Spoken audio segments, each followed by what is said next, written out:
Ancaman?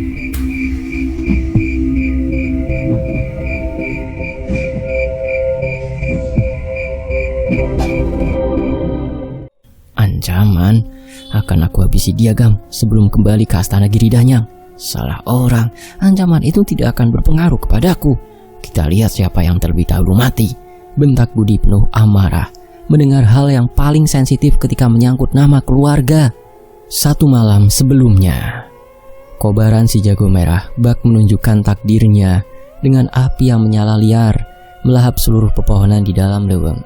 Cahaya merahnya semakin terlihat jelas oleh awan gelap nan pekat yang enggan cepat berakhir untuk mempertontonkan hal buruk akan segera mendekat ke arah mereka semua.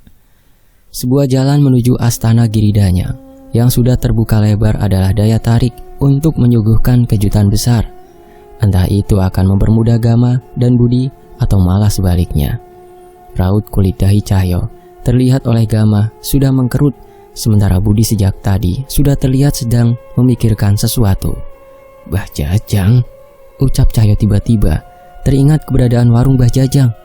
Astaghfirullahaladzim, sahut Gama yang langsung ingat bagaimana dengan nasib lelaki tua yang sudah memberinya banyak petunjuk untuk mereka semua. Terlebih warungnya yang telah memberikan tempat untuk mereka semua beristirahat itu, keadaan terakhirnya hancur akibat siluman Lowo Ireng.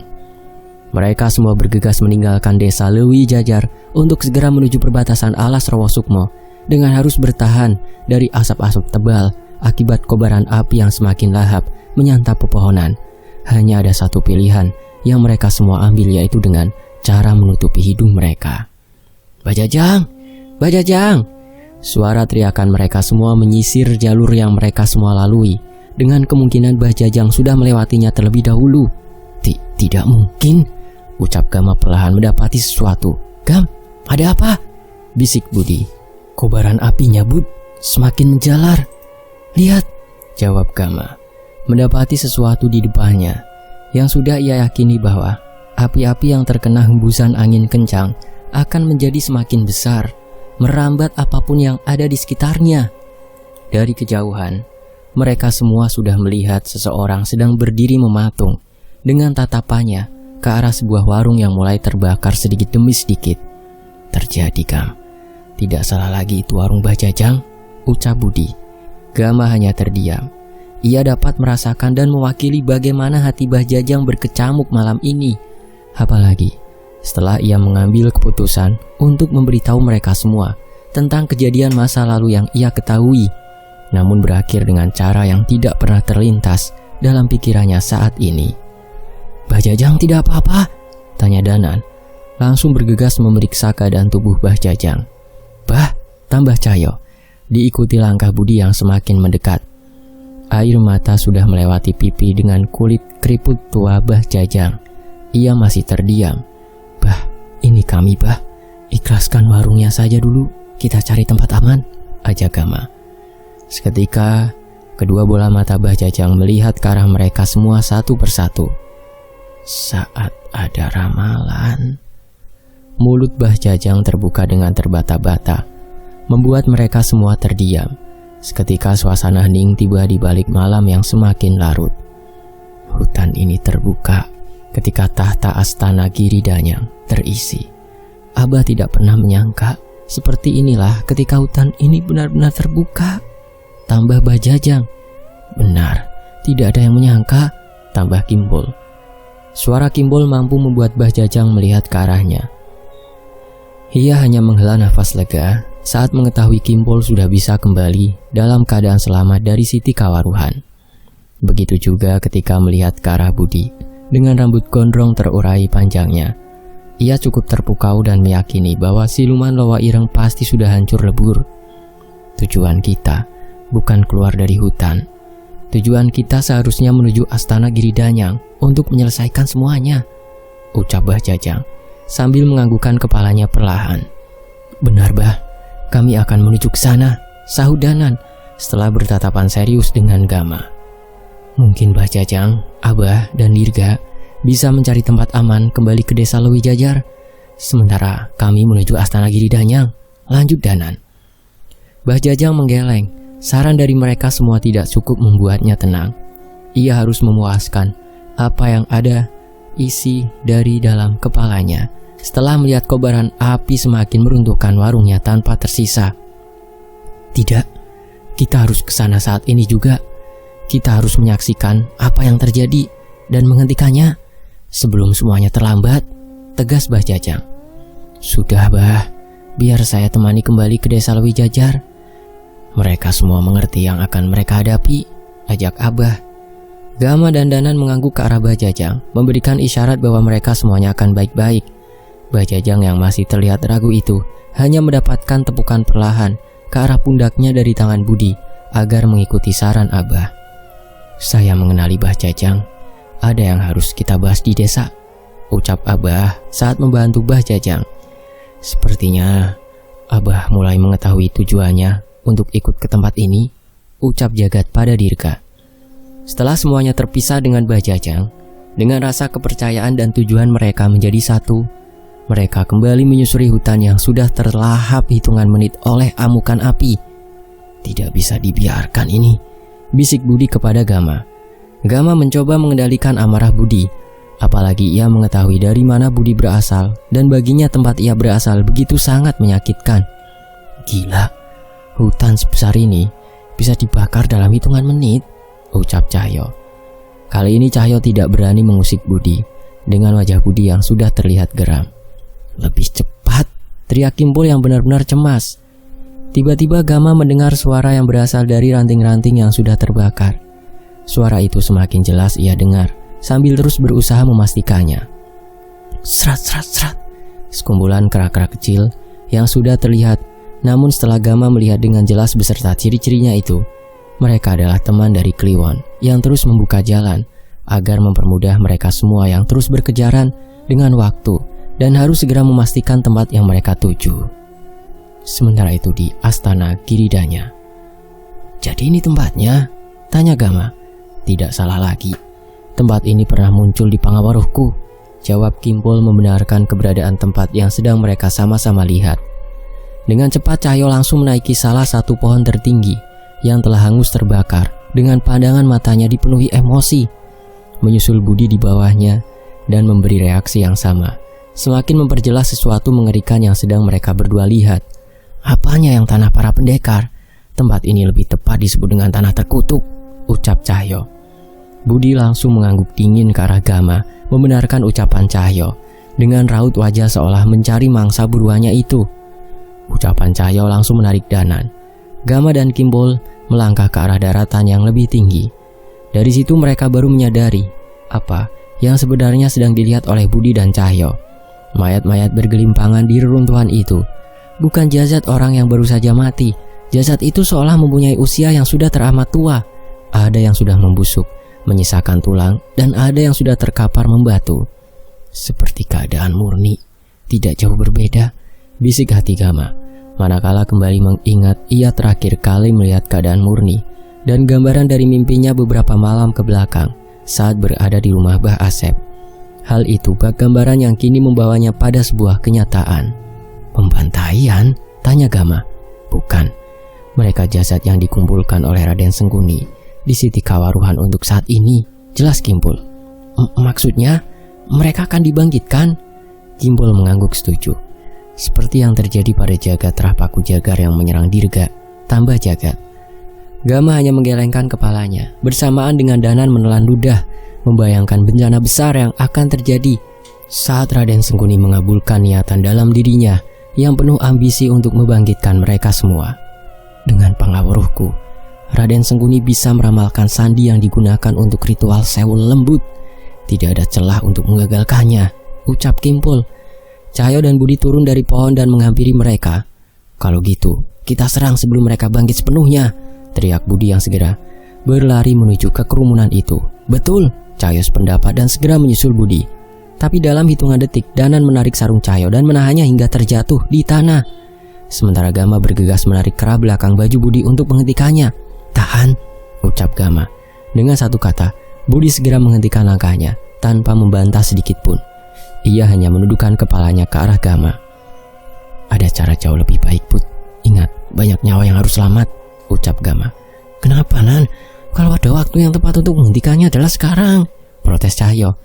Berjuang itu hal baik, tapi bukan berarti harus menyerahkan nyawa. Setelah Danan membantu Cahyo untuk berdiri, Gama dan Danan menuju ke arah sosok siluman Loa Ireng bersayap raksasa dengan Banaspati yang bersarang di atas punggungnya. Ia mendarat tepat di balik reruntuhan bersamaan dengan munculnya seorang pria yang mengenakan jas kebanggaannya. Dengan sayap yang masih berkibar dan membara, langsung duduk di singgasana di tempat itu. Raden Sengkuni, ucap Kimpul geram. Melihat sosok itu, Budi dan Cahyo sepakat untuk menarik diri. Mereka tidak akan lupa bagaimana Banaspati itu menghanguskan alas Rawa Sukmo. Pring, pring, pring. Di tengah kebingungan mereka semua, tiba-tiba gelang gengge Gama berbunyi dengan sendirinya tanpa adanya Meong Hideng di sekitar mereka. Namun Gama hanya menganggukkan kepalanya, bak tahu siapa yang akan datang. Keris Raga Sukma. Danan kebingungan. Keris Raga Sukmanya muncul dengan sendirinya dari sukmanya. Ada apa, Nan? Tanya Cahyo, membuat Budi mendekat kepada Gama, menyadari keanehan itu. Datang, alhamdulillah, bisik hati Gama, melihat pertanda kedatangannya di waktu yang sangat tepat. Tinggalkan tempat ini sejauh mungkin. Gama sudah mendengar suara itu semakin jelas, dan tidak mungkin firasatnya akan salah. Begitu juga dengan Budi, yang langsung menundukkan kepalanya. Wujud kakek tua dengan sorban putih dan pakaian khasnya sudah terlihat perlahan semakin jelas. Kalian akan melawan mereka, tapi tidak sekarang. Suara perempuan muncul bersama gerimis yang mulai jatuh di tanah yang telah hangus. Gilang Samana, Nyi Sendang Rangu. Mereka berlima terpaku pada sosok yang tak pernah mereka sangka kemunculannya. Mereka siapa? Kimpul merasa takjub dengan kemunculan dua sosok spiritual itu. Kawan, balas jagat singkat. Raden muda, kamu adalah kunci untuk menyelesaikan bencana ini. Kuasai dulu pusaka dan sosok yang melindungimu itu terlebih dahulu sebelum memutuskan untuk menghadapi Sengkuni, ucap Nyi Sendang Rangu. Ini bukan lagi pertempuran, ini medan perang. Dan untuk memenangkan peperangan, kalian membutuhkan sekutu. Tinggalkan tempat ini dan kembali dengan orang-orang yang terikat dengan kalian, ucap Gilang Samana. Dana dan Gama ragu, tapi tidak ada satupun ucapan dari kedua sosok itu yang salah. Bagaimana dengan jasad-jasad yang bangkit itu? Mereka akan memakan banyak korban, tanya Danan. Nyi Sendang Rangu dan Gilang Samana saling bertatapan. Mereka tidak segera menjawab dan malah berangsur-angsur menghilang. Kadang memang ada yang harus dikorbankan, tapi jika kalian mati di sini, mungkin tidak ada lagi yang bisa menyelamatkan tanah ini. Nyi Sendang Rangu menghilang di balik rintikan hujannya. Jangan remehkan kuasa Sang Pencipta. Bisa saja dia sudah memberikan peran pada ciptaannya yang lain untuk menahan mereka. Wujud Gilang Samana perlahan memudar dan menghilang. Kemunculan dua sosok itu seperti memberi keyakinan kepada mereka untuk memilih langkah itu dan mengikuti semua ucapannya. Pak Le, Baciwo, Nyai Jambrong. Cahyo mulai mencoba menghitung siapa saja sosok yang mungkin akan membantu mereka.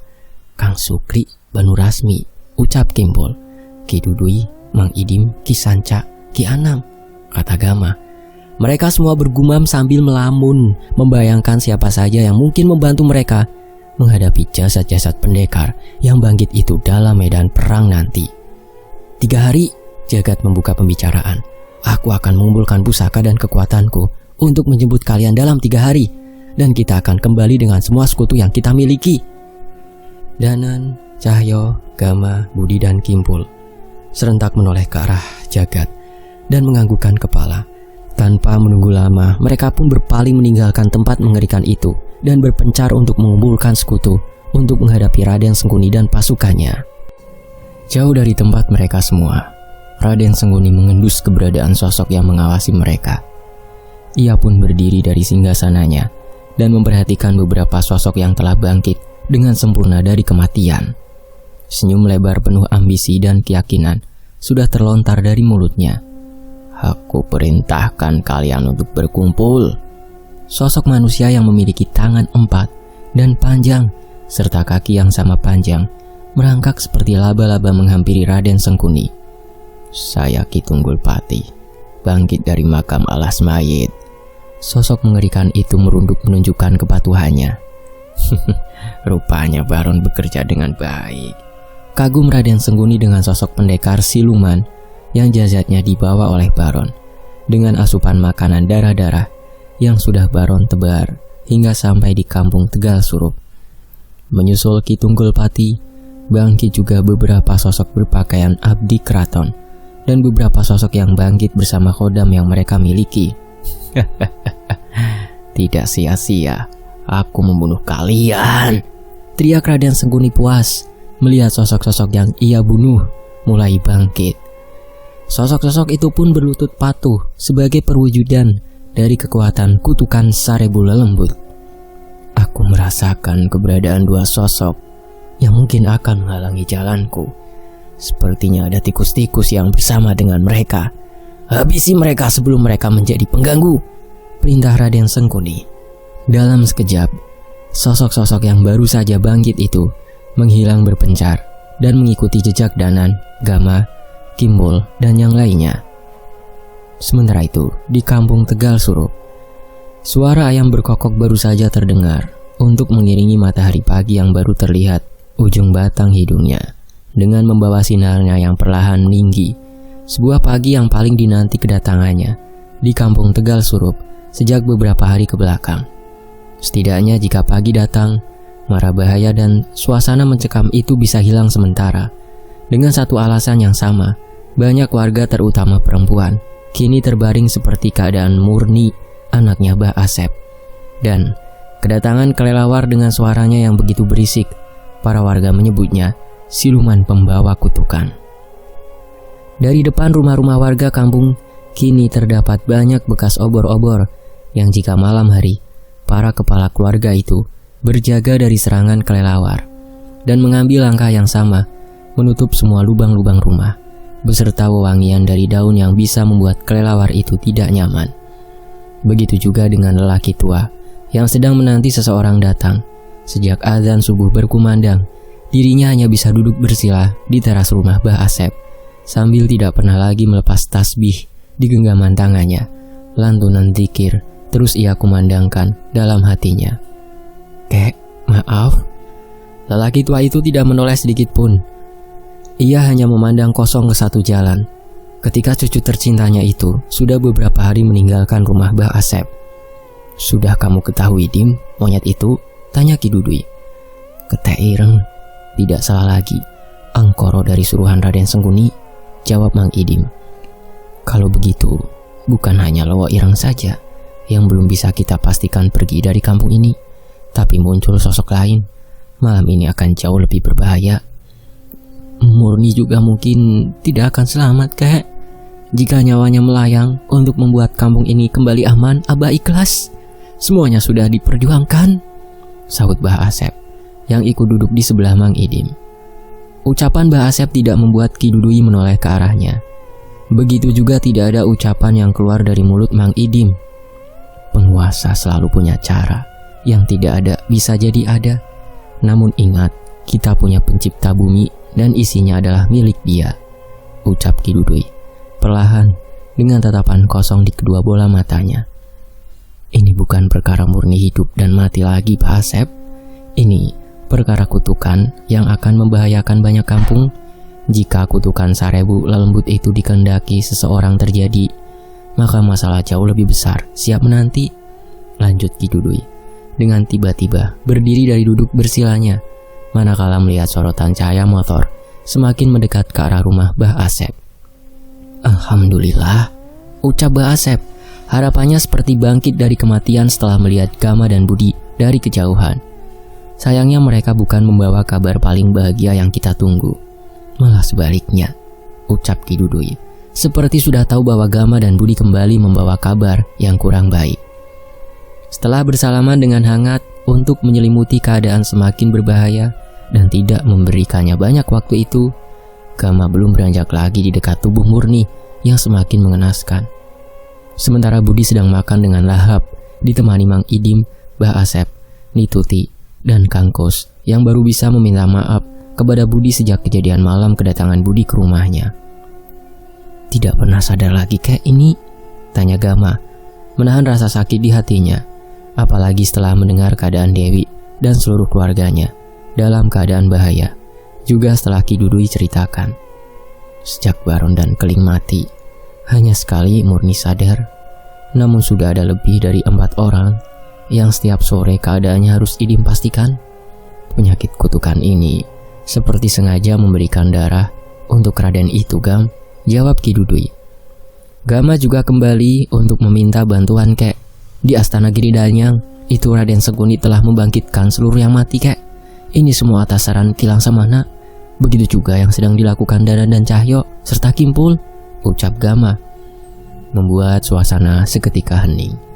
Apalagi Mang Idim yang baru saja mendekat mendengar ucapan Gama dengan jelas, membuatnya hanya langsung duduk dekat pintu. Seharusnya kakek tidak perlu takut dengan hal itu, ucap Ki Dudui. Lalu, kek, tanya Gama berani membuka mulutnya untuk berbicara. Yang kakek takutkan bukan kalah dan menang.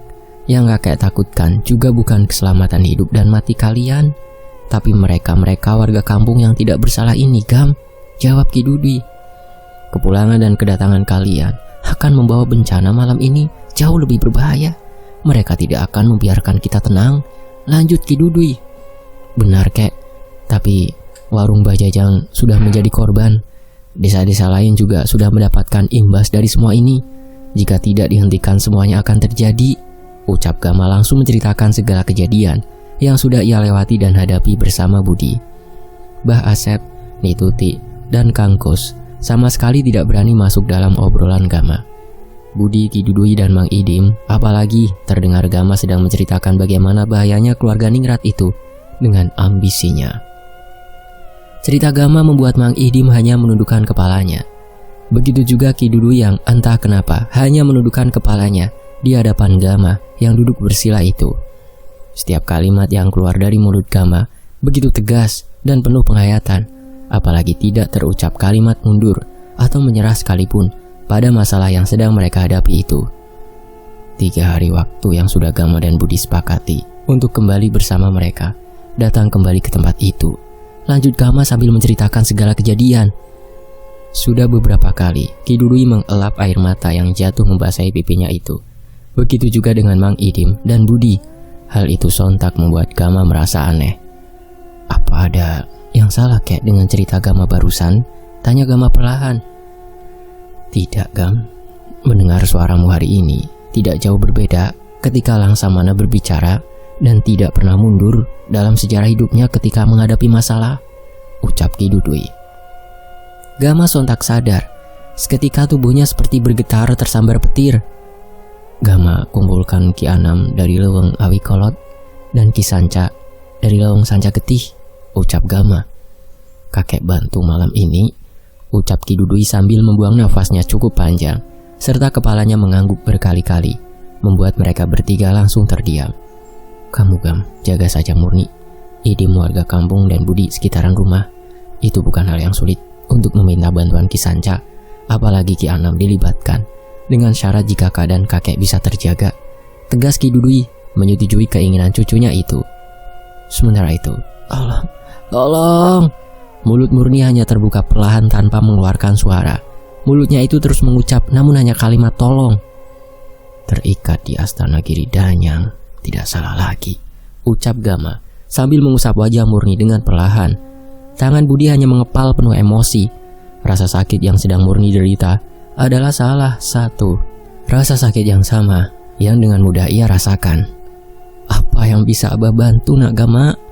Ucap Bah Asep, walau secarik harapan kini kembali hadir dalam benaknya. Namun ia bisa merasakan batin seorang bapak yang sudah hampir 1 minggu kurang mendapati anak perempuan satu-satunya itu belum juga menunjukkan perubahan ke arah membaik, malah sebaliknya. Nyawa sekalipun akan ini berikan agar Murni sembuh, ucap Nituti. Kondisikan keadaan kampung sejak siang ini, Bah, buat mereka tenang jika malam ini terjadi serangan apapun, termasuk kelelawar seperti malam kemarin dan monyet hitam. Bisa, ucap Gama. Bisa Pak Gama, bisa dibantu juga dengan Kusuma, jawab Bah Asep sebagai orang yang paling bisa didengar suaranya jelas itu bukanlah hal yang sulit. Nituti berdoa saja. Doa seorang ibu bisa menembus ruang dan waktu. Percayalah akan hal itu, ini penentuan semuanya. Ucap Gama memaksakan harus keluar ucapan itu dari mulutnya, berlawanan dengan perasaan tidak teganya terhadap perempuan tua dengan raut wajah putus asa. Di sisi lain, sepanjang hari menuju malam, Gama hanya menghabiskan waktu untuk memberikan kabar kepada keluarganya dan meminta bantuan doa untuk keselamatan dirinya kali ini, tanpa menjelaskan sedikit pun masalah besar yang sedang berada di depan matanya. Begitu juga dengan Budi dan Kangkus yang sekarang sedang mencoret-coret tulisan di atas kertas, memperjelas letak lokasi kampung Tegal Surup dan beberapa korban kutukan itu berada, agar mempermudah Budi ketika malam bergerak. Selain menjaga rumah Mbak Asep sebagai tugas utamanya, batasnya dari walungan ini, sejak kemarin Lowo Ireng yang kakek sebut selalu muncul sebelum menyerang rumah warga. Kangkus terus menjelaskan dengan rinci, hingga batas dengan kampung tetangga yang anehnya tidak pernah tersentuh oleh Lowo Ireng. Keadaan Mbah Rojak itu seperti apa sekarang? Ucapan Budi sontak membuat Kangkus kaget. Begitu juga Mang Idim yang mendengar pertanyaan Budi. Tidak jauh seperti sebelumnya, Bud. Ia mungkin salah, tapi hidup dan matinya tidak harus ditentukan oleh sesama manusia. Itu hanya milik pencipta, sahut Mang Idim. Budi langsung mengangguk dengan tatapan dinginnya, bahwa firasat dia kepada sesepuh kampung itu langsung berbuah bukti. Astana Jengjing, bagaimana keadaannya? Astana sudah beberapa malam tidak pernah ada lagi yang menginjak jalannya menuju pagi. Lihat saja, warga kampung memilih untuk membawa air sungai daripada harus mandi ketika sore di walungan. Itu resikonya sangat berbahaya, lanjut Kangkus, menjelaskan dengan perlahan sambil mencoret tanda silang di atas kertas itu, sebuah jalan setapak lain menuju walungan. Berbeda dengan Kangkus dan Mang Idim yang cemas akan gerbang kedatangan siluman-siluman itu, Budi malah mendapat angin segar bahwa ia tidak akan kesulitan untuk menghadapinya langsung setelah kejadian di dalam Leweng Rowo Sukmo yang bisa jadi bekal untuknya. Tidak akan berbeda jauh, akan aku datangi sebelum serangan itu menimpa warga kampung, bisik hati Budi. Sementara Gamas dari tadi hanya berbicara empat mata dengan Ki Dudui, membahas tanah para pendekar dan astana yang akan kembali Gama datangi. Raden Angkoro itu tidak akan tinggal diam, Gam. Sebentar lagi kumandang maghrib akan berlantun. Seketika itu juga ancaman ketakutan semua warga kampung kembali datang, ucap Ki Dudui. Bahaya, Nagama, bahaya. Teriakan suara Mbak Asep tiba-tiba masuk ke dalam rumah. Sontak membuat semua orang itu kaget. Di walungan Lewi Kolot ada warga yang sudah melihat Ketai Ireng itu muncul. Jumlahnya banyak, ucap Mbak Asep sambil mengatur nafasnya ngos-ngosan. Sialan, biar aku yang urus, tegas Budi langsung berdiri. Tahan, Bud, bukan sekarang, ucap Gama, membuat Budi langsung duduk perlahan. Kasih tahu semua warga setelah maghrib jangan ada yang keluar rumah, ucap Ki Dudui. Ucapannya membuat Kangkus langsung berdiri dan membuat Mbak Asep kembali keluar rumahnya. Sementara Nituti terus memegang tangan Murni yang kini sengaja dipindahkan di tengah rumah atas saran Gama. Sementara itu, sinar cahaya kuning keemasan itu sudah masuk di antara celah pohon-pohon jengjing yang menjulang tinggi serta pohon bambu yang semakin rindang, membawa sore yang sudah berada di ujung tanduknya dengan menyiapkan gelap malam yang akan kembali membawa ancaman. Suara kokol yang terbuat dari bambu kini terdengar berisik, memberi pertanda ada sesuatu penting yang akan Mbak Asep sampaikan kepada beberapa warga yang berani menghampirinya. Jangan keluar rumah malam ini, apapun yang terjadi, jaga anak dan istri kalian semua, ucap Mbak Asep tegas. Tidak ada warga yang berani menjawab ucapan Mbak Asep, seolah harapan muncul di benak mereka bahwa keadaan mencekam ini akan segera cepat berakhir. Jika terdengar kembali suara kokol malam ini berarti keadaan kampung aman. Namun sebaliknya, jika tidak terdengar, ingat, jangan keluar rumah, paham? Bersambung. Nantikan bagian berikutnya hanya di Fakta Sejarah. Terima kasih semuanya, mohon maaf kalau ada salah kata ya. Wassalamualaikum, sampai jumpa.